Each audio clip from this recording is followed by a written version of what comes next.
Everybody, and welcome into Going Public. I am Harry McCullough. We'll be talking about the FEMA Risk Rating 2.0 National Flood Insurance Program with Dwayne Bourgeois, who's the North Lafourche Levee District Executive Director, and Corey Keith, who is the board president, and of course also the president of the Levee Boards of Louisiana, the president of that board as well. So, guys, thanks so much for being with us. Thanks You for wanted to having us. talk. This is a little bit not mapping. Right. This is rating. Right. FEMA is such a big organization that you can work with the mapping guys and never have a conversation with these other guys at headquarters that came up with Risk Rating 2.0. So Terrebonne and Lafourche have been working through their mapping issues. We're at different stages right now due to a few things, but this is really not about the mapping directly, more about how the rating methodology. The mapping used to be it was a flood insurance rate map. It actually had a rate component to it. Now that's out the window. It's just a map that's used to determine if you're in a special flood hazard area or not, because the base flood elevations and the things that are established in that map no longer have an impact on the rate. FEMA does not use base flood elevation to set rates. And so this is about Risk Rating 2.0, their whole new rating engine, unfortunately, is something we can't even appeal in that case. So that was what we want to talk about, and try to get people to understand what the impacts of this is and what we've been doing about it. Right. You have some slides that we'll be going over, but then Corey also will dovetail into Jeff Landry's lawsuit and how you guys started this almost 10 years ago. Yeah. So let's see the slides first, and then we'll go from there. Okay, we'll just kind of go through them. What I wanted to do, I guess maybe the first slide or two is the second slide, maybe then, just kind of point out that this is already something, we can go to the next slide. This is already something that's in place, right? Since April of last year, all of the renewals, it was October of 2021 that any new policies would be rated under Risk Rating 2.0. But since April of last year, we're seeing every time you have a renewal, you're now being rated under this new system. And there's some deception in that we're going to get to that I want to make sure everybody's aware of. But by now, since April of 23 is passed, everybody's been re-rated at least once. And so the next slide, if you will, FEMA is making some claims about this equity in action, and they're saying, so many people are now going to get a much better rate, and it's equitable. But the fact is those same people, because of Biggert Waters 12, something that passed in 2012 that wasn't corrected by Congress in 2014 completely, except to put a slope path on the increased rate limiting to 18% a year. Some of those people were at 25% a year. So FEMA's taking advantage of the fact that they have been overcharging these people to say, look how great it is. We're giving some people a discount. So it's not really that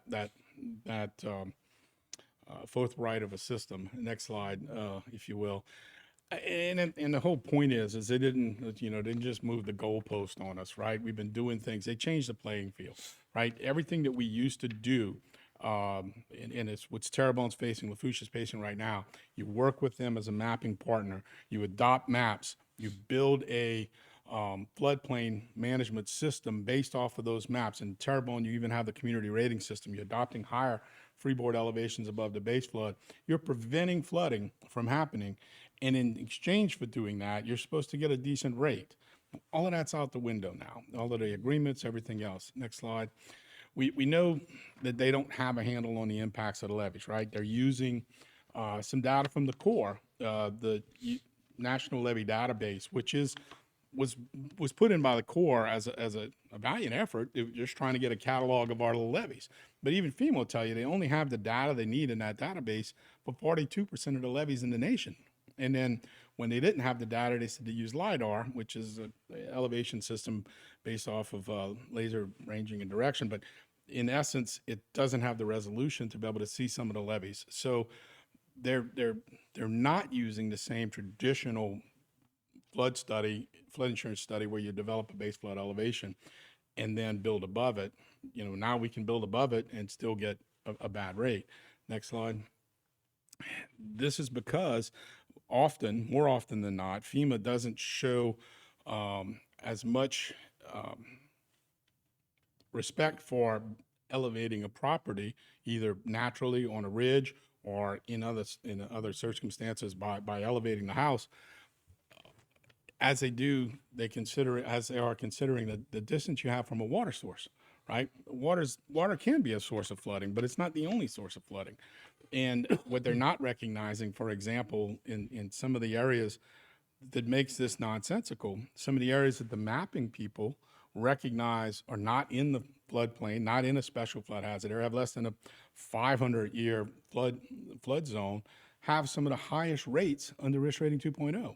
And it's because they see your distance from Baie Lafourche and say, well, you living 300 feet from Baie Lafourche. They don't know that the bayou was disconnected from the Mississippi River in 1903, and Bayou Terrebonne's been disconnected from the bayou. All right, but you look at that and they see water and they say that's it. So they don't have a handle on this, and we've been able to prove that. Next slide.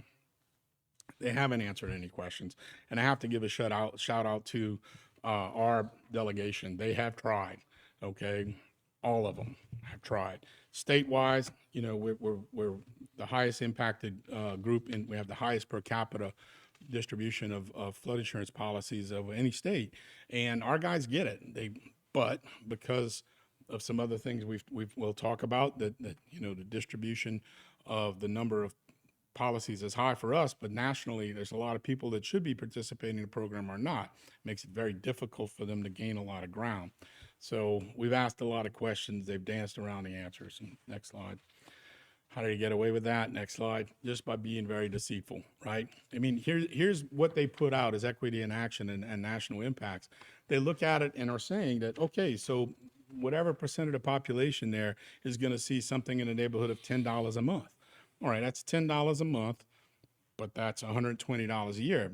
But so most people would take that and just say, okay, well, that's not so bad. That's something we can get away with. What they're not saying is that that's going to continue year to year until you hit this full rate.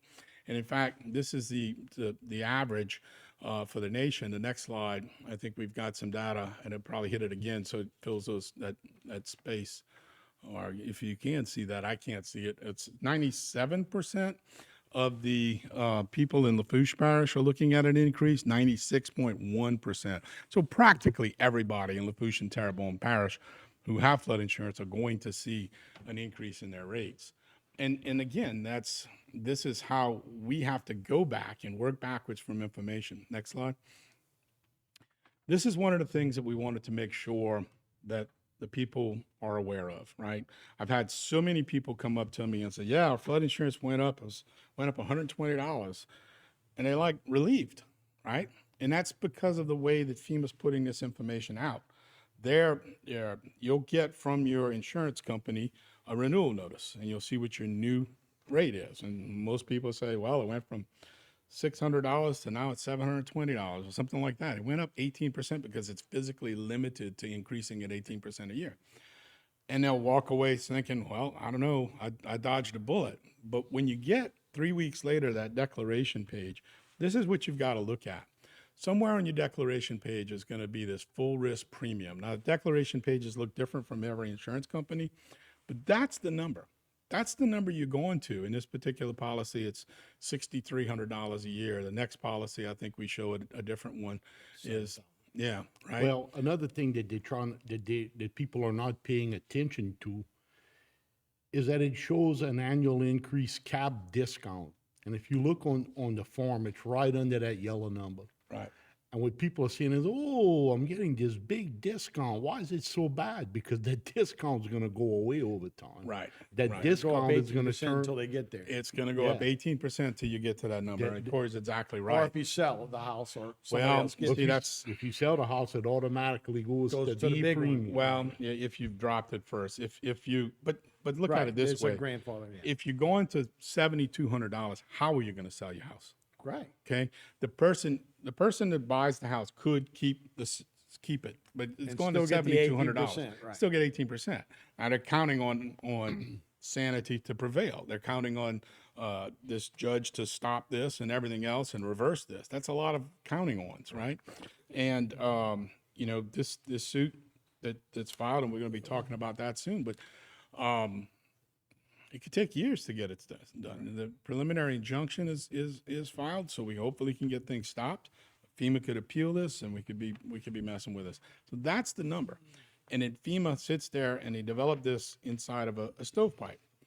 They'll tell you we're not responsible for affordability. I mean, that's insane. Right. What about the fiduciary responsibility of to this program?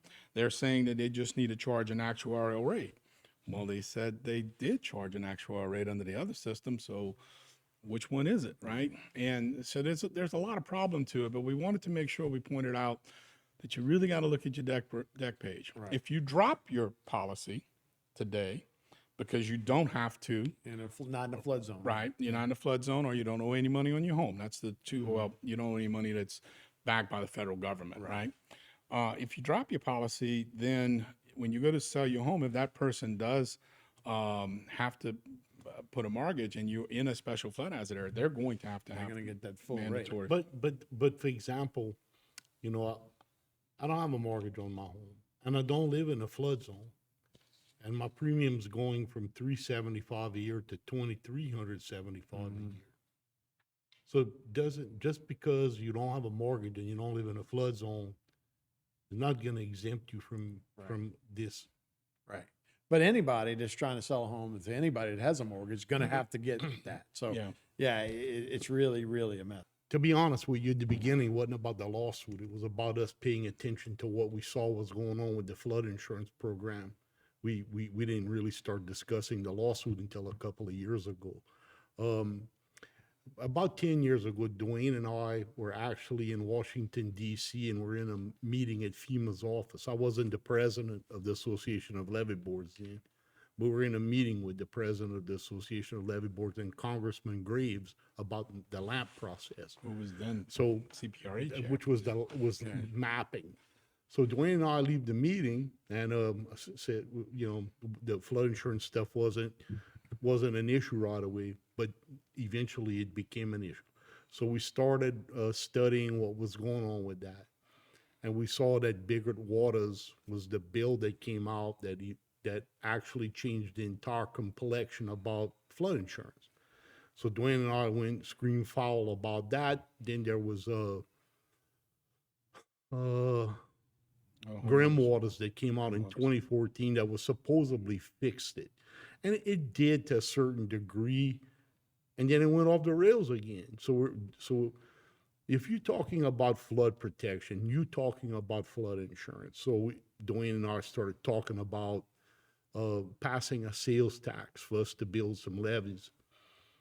And so started looking at this thing and saying, you know, people are voting in more millage, sales tax, and all these things, and they're getting punished with their flood insurance.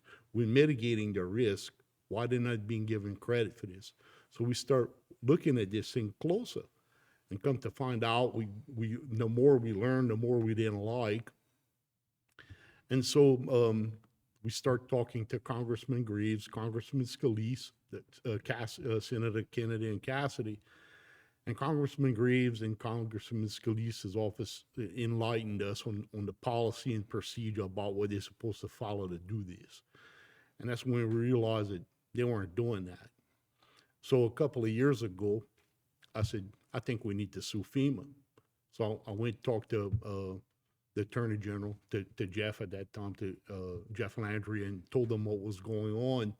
And I said, look, we're receiving economic damages over this. People's homes are being devalued because of this. This is affecting the value of people's homes. And they bought their homes and built homes under the premises of this is how it was. So this is a governmental taking. That's how I see it. They're taking a value. So they should be compensated, or the banks should be compensated. Some way this needs to get fixed. Well, the state really can't take position on economic damages personally for anyone. But we started talking about the policies and procedures, and that's when we found out that the state could do something about that. So recently, in January of this year, Dwayne and I went sit down and talked to the Solicitor General, to Liz Merle. And it took us a while for us to sell the story, and Dwayne actually did most of the talking, not me. And when we told her what was going on and told her what our congressional delegation in DC told us, she immediately caught on that, oh no, we have standing here. So that's how the entire conversation about the lawsuit came up. So there is an independent effort going on about uh, if people want to file a personal lawsuit against FEMA, there's some attorneys that are doing that. And I'm not a sue crazy person. I'm not like that at all. But I'm also not being taken advantage of, and we're being taken advantage of. Sure. So Dwayne, where are we at as far as the lawsuit, the tried to get an injunction, FEMA tried to get a dismissal. So where are we at in that stand? Well, I mean, I would just want to go back to one last point that Corey made is that we're not lawsuit happy people, right? I remember it clearly one day venting to Corey that I don't know where to go with this anymore. We had the association working on this and actually spending extra money on this. We formed a coalition. We had state legislators working with us, CPRA working with us. We were going nowhere with this. And, Corey just, because we had talked about maybe the end game is lawsuit. And one day, basically, Corey's, I'm ranting and he just says, shut up. We have to sue him. And it's like a punch to the gut because we don't want to do that. But he was right. That was our only option. And so in June of this year, after those things that Corey mentioned taking place, the AG's office, and I've got to say, guys, Jeff, Liz Merle, Morgan, and there's several other people. I probably Morgan Brungard and several other people. I'm not going to go through the names, but these people worked insanely for us here in trying to get this done. And they filed a complaint on June 1st that basically is, a series of declarations and what have you. And in that complaint, we were joined by 43 or 44 of the parishes. I think more would have joined in to the lawsuit had we had a little bit more time because we were just trying to get all of the ducks in a row and wanted to file by June 1st. We had 9 additional states, I think it is, besides Louisiana. We had 12 of the levy districts filing directly, the Association of Levy Boards. We had additional 2 cities, all 44 parishes. Yeah, 44 parishes, all walking hand in hand on this suit. The complaints filed, and what that happens is we've got a lot of declarations. In parallel to that, a class action suit was filed, right? Because as Corey said, the state can't represent individuals. They can only represent these entities like the type that filed. So the class action suit is things that, we kind of help bring that same message to the right people. And so I think that's still there. It's still an opportunity to join. On June 14th, the state also filed, the AG's office also filed a motion for preliminary injunction. And so I'm not an attorney, so I may not say some of this exactly correct, but basically the preliminary injunction is, look, we've got our complaint filed. It's going to take a while before we can run this all the way through the court systems. In the meantime, we are suffering. Stay where we are in a bind. And so basically the preliminary injunction is there to hopefully get a judge to rule on stopping this, giving us a pause while we go through the whole process. So that came in first. A couple of weeks after that was done, FEMA first came back and said, well, we're going to need 6 to 9 months. You're talking to the AG's office. We need 6 to 9 months just to answer this preliminary injunction motion. And the AG's office said, well, fine, you can take 6 to 9 months, just stop using risk rating 2.0. They chose not to do that. And instead, I think the AG's office said as a professional courtesy, we'll give you a couple of weeks. I don't know that they earned it because as soon as they did that, they went and filed this motion for Dismissal. Well, initially it was a motion just to extend the time. The summary judgment. Well, this one was just to extend the time, right? They wanted to go not 6 to 9 months, but October, right? Yeah. Well, they filed a motion as to why it should be put off. Maybe 5 pages. AG's office comes back with 19 pages of why. Nope, you shouldn't be able to do this. The judge immediately looks at that and sides with the AG's office. Nope, we're going to do this in a couple of weeks. FEMA, wanting to basically continue to postpone it, a couple of weeks ago files another motion that says that's a summary judgment or the dismissal, case for dismissal because we don't have standing. They filed something in there. At this point, we get a declaration from David Marstadt and someone else at FEMA hundreds of pages that are filed to try to just fluff this thing along and push it off. The judge said, well, okay, I'm going to take a look at that. And at first, everything was going to be due by September 20th. And then at some point, he was going to rule on that. At some point, we'd have a preliminary injunction back in. Well, they had a conference with the judge on Friday of last week. And the good news, in my opinion, is that the judge said, nope, we're doing this. Okay. So on September 14th, in a couple of weeks, we're going to have basically a live hearing and in New Orleans, and it's going to cover both their motion for dismissal and the preliminary injunction all at one time. And that's not a problem for the AG's office because we were always in the preliminary injunction. We're going to explain why we had standing, right? So this is going to be good. I think it's good that the judge hasn't pushed it off again. And so there's a few of us that are going to be serving as witnesses. FEMA may or may not add some witnesses on their own. We're not sure. But, if we can get some sort of relief from this judge, now I'm not saying that as soon as he gives us relief that FEMA doesn't file an appeal somewhere because that's sort of their process. But Well, it's what we got to start with. another point I want to bring out to the people listening out here tonight is, we didn't wake up one morning and just say, let's go sue FEMA. That's not what we did. We put a lot of thought into this and a lot of time. And being the president of the Association of Levee Boards, we kind of thought this was a coastal matter. But when we started talking to the members of the association, which there's 28 flood protection districts in the state, we found out that it was not just coastal. There's people from Bossier City and from Tinsall Parish and all experiencing the same thing because they live next to riverine levees and things like that. And across the country, he's in 9 states. Yeah. Yep. So in a nutshell, folks listening out there, there's been a lot of thought put behind this, and there's a lot of people in this state that are being affected worse than any other state in the country. Right. Yeah, we lead the league in insurance, right? We have more insurance than anybody, flood insurance, Right. but we've been penalized. So September 14th is the date we'll have to look out for. Yep. October 14th, Jeff Landry's running for governor. So hopefully that doesn't affect his proclivity on the lawsuit. Well, it's all about the fight, really. Well, man, thanks so much. That's Going Public for this week. Thanks for watching, everybody. We'll see you next time.